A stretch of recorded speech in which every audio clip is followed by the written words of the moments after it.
এই প্রচণ্ড গরমে শরীর ও মন প্রাণকে এক নিমিষেই ঠান্ডা করে তুলবে তরমুজের ললি আইসক্রিম। আসসালামু আলাইকুম, আমি লাবণীস কিচেনে আপনাদের আরও একবার স্বাগত জানাই। অনেক বেশি টেস্টি হয়ে থাকে খেতে এই তরমুজের ললি আইসক্রিমটি। এখনকার বাচ্চারা কিন্তু প্রায় আইসক্রিম খাওয়ার জন্য বায়না করে, তাই দোকান থেকে না কিনে কিন্তু আপনি বাসায় বাচ্চাদের এই তরমুজের ললি আইসক্রিমটা বানিয়ে দিতে পারেন। দেখবেন তারা খেতে খুবই পছন্দ করবে। আর এই তরমুজের ললি আইসক্রিমটা কিন্তু আপনি ডিপ ফ্রিজে অনেক দিন পর্যন্ত সংরক্ষণ করে রেখে খেতে পারবেন। এখানে আমি একটা বড় সাইজের তরমুজ নিয়েছি। এখন তরমুজটাকে মাঝখান দিয়ে দুই ভাগ করে কেটে তারপর ছোট ছোট করে টুকরো করে নিচ্ছি, খোসা সহ। এই তো এইভাবে টুকরো করে নিচ্ছি, দেখতেই পাচ্ছেন। এখন একটা ছাঁকনি দিয়ে তরমুজের ছোট টুকরোগুলো আমি ছেঁকে নিচ্ছি তরমুজের জুসটা বের করে নেওয়ার জন্য। আপনারা চাইলে কিন্তু তরমুজটাকে ছোট টুকরো করে কেটে তারপর ব্লেন্ডারে ব্লেন্ড করে তারপর জুসটা বের করে নিতে পারেন। এতে করে কিন্তু বিচিগুলো সব জুসের মধ্যে রয়ে যাবে। ছাঁকনি দিয়ে জুসটা বের করে নিলে দেখা যায় ছাঁকনির মধ্যে তরমুজের বিচিগুলো আলাদা হয়ে যাবে। এই তো আমি তরমুজ থেকে এই 2 কাপের পরিমাণ জুস হয়েছে। এখন আমি একটা প্যানে এই তরমুজের জুসটাকে নিয়ে নিচ্ছি একটা কাপ দিয়ে।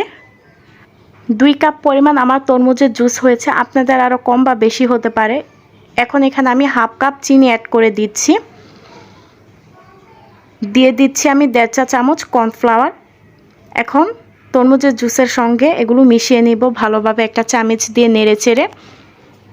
কর্নফ্লাওয়ারটা দেওয়ার কারণে কিন্তু আইসক্রিমটা জমতে সাহায্য করবে। তো এই কাজটা কিন্তু চুলাটা অফ থাকতেই করে নিতে হবে, চুলাটা অন করে কিন্তু করা যাবে না, তাহলে কিন্তু কর্নফ্লাওয়ারটা দলা পাকিয়ে যাবে। এখন এখানে আমি 1 চা চামচ রুয়াবজা দিয়ে দিলাম, এতে করে আইসক্রিম থেকে সুন্দর একটি ফ্লেভার আসবে আর আইসক্রিমের কালারটাও কিন্তু খুবই সুন্দর আসবে। এই তো দেখুন, রুয়াবজা দেওয়ার কারণে কিন্তু তরমুজের জুস থেকে সুন্দর একটি কালার বের হয়ে এসেছে। আমি চুলাটা অন করে এখন এটাকে জাল করে নিব প্রায় 4 থেকে 5 মিনিটের মতো। দেখুন তরমুজের জুসটা কিন্তু আমার বলক চলে এসেছে আর অনেকটা কিন্তু ঘন হতে শুরু করেছে, তবে বেশি জাল করার দরকার নেই। আমার আজকে তরমুজের ললি আইসক্রিমের রেসিপিটা আপনাদের কাছে ভালো লাগলে প্লিজ একটি লাইক দিয়ে দিবেন। আর যারা এখনও নতুন আমার চ্যানেলটি সাবস্ক্রাইব করেনি, চাইলে আমার চ্যানেলটি সাবস্ক্রাইব করে নিতে পারেন।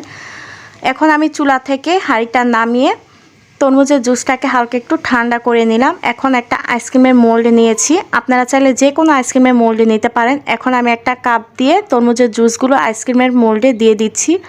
সবগুলো মোল্ডে কিন্তু আমি তরমুজের জুসগুলো ভরে ভরে দিয়ে দিচ্ছি। এখন আমি মুখাটা লাগিয়ে দিব, মানে কাঠিটা দিয়ে দিচ্ছি। এই আইসক্রিমের মোল্ডটা এখন আমি ডিপ ফ্রিজে প্রায় 8 থেকে 9 ঘন্টার মতো রেখে দিব। এই তো প্রায় 8 থেকে 9 ঘন্টা পর আমি ডিপ ফ্রিজ থেকে আইসক্রিমের মোল্ডটা নামিয়ে আপনাদের একটা আইসক্রিম দেখিয়ে দিচ্ছি। দেখুন আইসক্রিমটা কিন্তু সুন্দরভাবে জমে গিয়েছে, একদম দোকানের মতো লাগছে। আর খেতে তো একদম দোকানের মতোই হবে, দোকান থেকে বেশি টেস্টি হবে এই তরমুজের ললি আইসক্রিম। তো একবার হলো বাসায় তরমুজের ললি আইসক্রিমটা এভাবে বানিয়ে খেয়ে দেখবেন, ভীষণ ভালো লাগবে, বাচ্চারা খুবই পছন্দ করবে।